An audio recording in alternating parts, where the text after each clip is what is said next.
day, tourists. Are you all excited with our tour? What? I can't hear you. Are you all excited? Yes! Well, me too. On behalf of Star Travel and Tours, I am Monica Gambe, but you can call me Ate Monica. You're one of your tour guides for this day. And here is our very friendly tour guide, Mr. Isaiah Caña, welcoming you here in Bataan.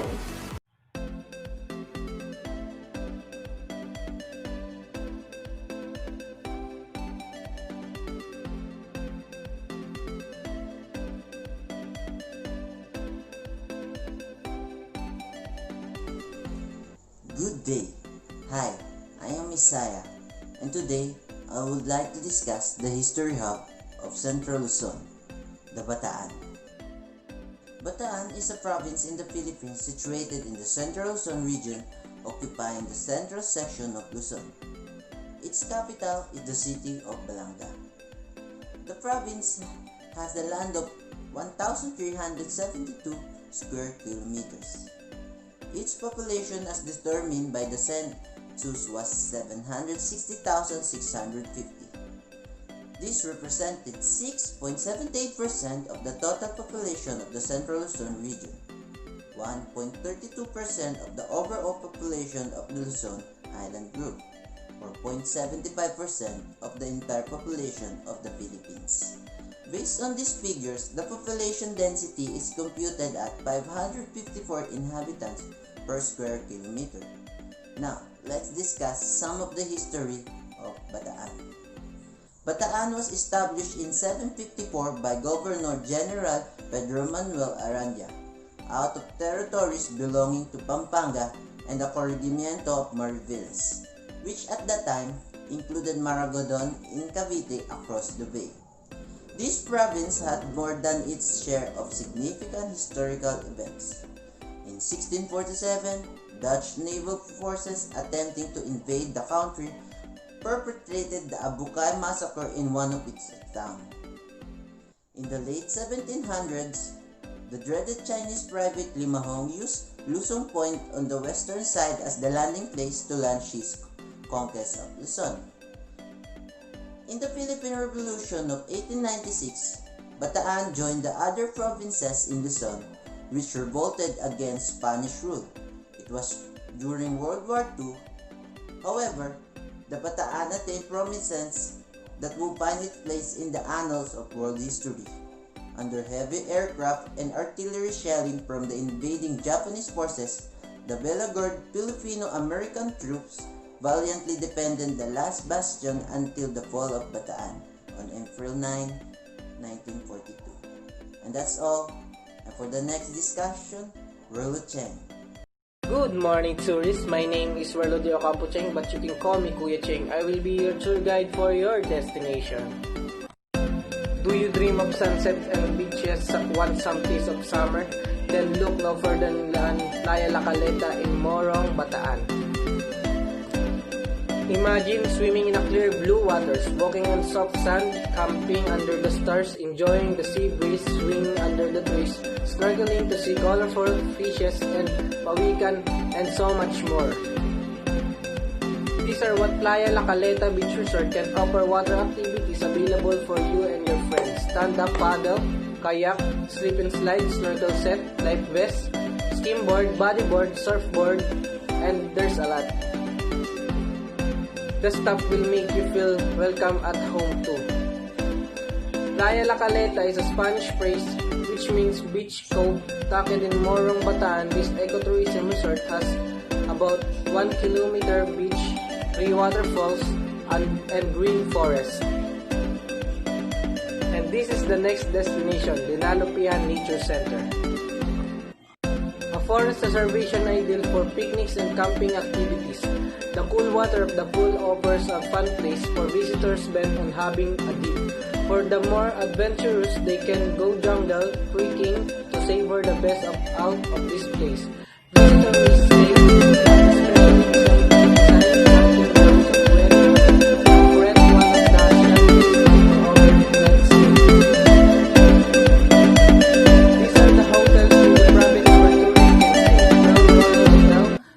Capital Drive, San Jose, Philippines. Vista Venice Resort Sincho, Morokdok, Barangay Nagbalayong, Morong, Bataan. And here is Miss Angeline Crispo to explain another tourist attraction in Bataan. Good day, tourists. I am Angeline, your tour guide for the next destination. Welcome to Dambana ng Kagitingan, Mount Samat National Shrine. It's a war memorial for the gallantry of the Filipino and American World War II soldiers. It is located near the summit of Mount Samat in the town of Pilar, Bataan. The park was commissioned in 1966 by the President Ferdinand Marcos for the 25th anniversary of World War II. The memorial across stands a remembrance to the soldiers who fought and lost their lives in the Battle of Bataan and Bataan Death March.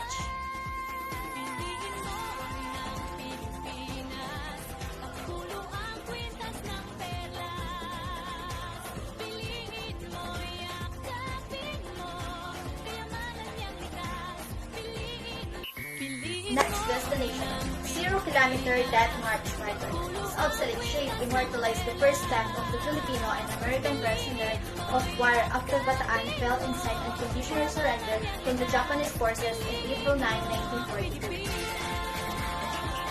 This around 138 Death March Marathon have been sold and can be found in 65-mile central from Bataan going to San Fernando Town Station in Pampanga and ends in Campo Dunao in Tarlac. This is the same route of that our heroic 76,000 Filipinos and American soldiers forcibly transferred day and night and displayed their poor health and weak conditions. Unfortunately, more than 10,000 prisoners of war died along the way, while local and civilians risked their lives from them through food and water to the soldier to survive death march. That's it, tourists. I hope you enjoyed. And here is Mr. Ronaldo Dator to furthermore explain another famous tourist attraction in Bataan.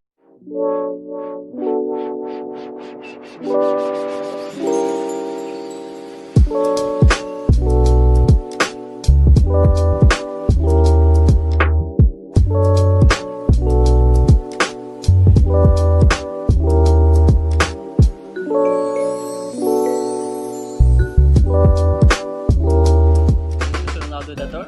By the way, I'm your tour guide today, so welcome and let's go to our destination. The actual surrender site of the American forces, stationed in Bataan, was in the barrio of Talisay in the municipality of Balanga, now a city.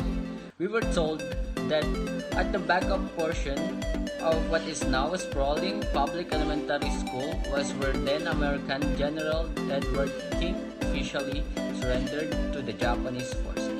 On that exact site, under a decades-old tree now, stand a life-size monument depicting the signing of the surrender papers.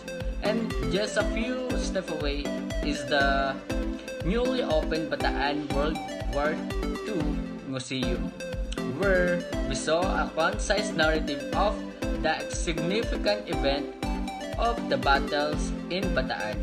A few dioramas and war memorabilia are also on display.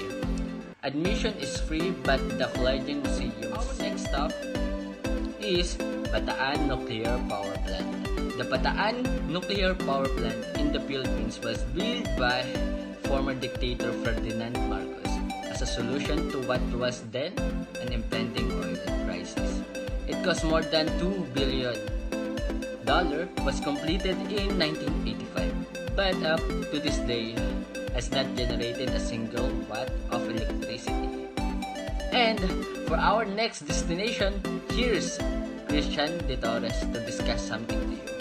Magandang buhay, tourists! Welcome to the Entertainment Hub, your education, entertainment, recreation, and destination.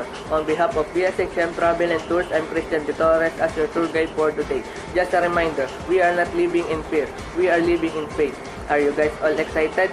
Now, we are going to Cabag Cave. Cabag Cave is located in Poblacion 2, Maragondon, Cavite. This place could be found at the bottom of the slope which runs down a steep angle to a brook. Lush greenery surround this little valley where at its bottom corner one could find the Cabag Cave, where clear water strongly flows out inside the cave. An underground river flows and runs for about 50 meters inward.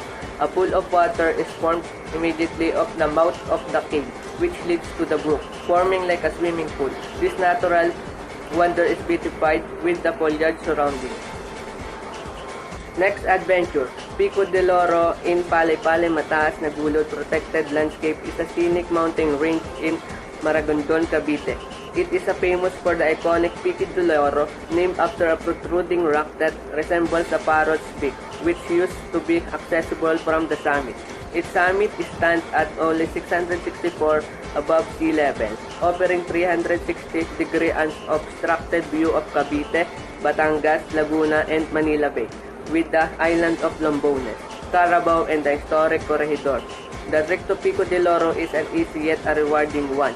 This is a perfect climb for the newbies, a rite of passage that guarantees to awaken their love for the mountains. That's all for today, tourists. Hope you enjoy and educate. Thank you very much. God bless. Have a nice day. Share the fun. Choose the Philippines. And here, Monica Gambe to explain you the different festivals celebrated in Bataan City.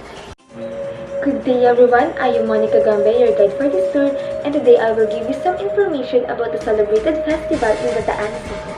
First is the Pawikan Festival, which is held in Conservation Center in Morong, Bataan. The main activity here is releasing the baby pawikan, which are hatched in Conservation Center. Every year during the festivities, we invite visitors and thousands of students from the provinces to promote awareness and also be treated to some street dancing and sculptures, a showcase of local products and witnessing how hatchling go back to the sea. The festivities are held annually on the last Sunday of November in the Pawikan Conservation Center in Morong, Bataan. So be sure to arrive as early as 7 o'clock a.m. to get a good parking spot and not to miss a chance to see the hatchlings. Next is the Banga Festival, a week-long event celebrated in the Banga City in Bataan. Among the activities lined up include street dance competition, Natatanging Ama, Search of Miss OFW, Dangal Balangwenyo, Zumbakero, Ginang Balangwenya, Mutyanang Balanga, and nightly programs. It is said that Balanga, which is the capital of Bataan, came from the word Banga, the Tagalog term for pot used in cooking. The Banga Festival is celebrated to remind the Balangwenyos of their humble beginnings. The festival is celebrated alongside the feast of St. Joseph in April 28. To commemorate this humble beginning of the now progressive city, the Banga Festival is being celebrated. And here is Miss Angeline Garcia to explain the famous products and delicacies in Bataan City. Good day, tourists! Did you know that Bataan has a lot of products, delicacies, and food to offer? When it comes to food, the Philippines is always unique. In fact, each province in the country boasts of their own delicacies that people should really love. First up is the province of Bataan, which is very well known for the Death March, popular during the World War II era. Here are the best that Bataan has to offer to local and foreign tourists. These are tinapapasalubong, cashew butter, pansik palabok, lechong baboy, beef tapa, Montes buko pie, cashew prunes, Dennis ube de leche halaya, Baker's tamarind balls, Amanda smoked bangus and smoked juji, Balanga Public Market ube suman, Samroques mussel chips, Araro cookies or Araro cookies. These are the reasons why we need to go back in Bataan and include in your bucket list. I am Angeline Garcia and I believe that traveling, it leaves you speechless, then turns you into a storyteller. Gather around everyone! It is sad to say that this mark is the end of our informative tour. If you have any questions and clarifications, just let us know. In behalf of Star Travel and Tours, we would like to thank all of you for choosing us to be part of your very unforgettable journey. We hope to see you again in your future tours. Take nothing but pictures, leave nothing but footprints, and kill nothing but time. Once again, I, Monica Gambe, with my co-tour guide, Mr. Isaiah Caña, Cheng, Wirlo, Ronaldo, Dator, Christian Torres, Miss Angeline Crispo, and Miss Angeline Garcia, signing off. Thank you and goodbye. It is more fun in the Philippines. It is more fun in Bataan.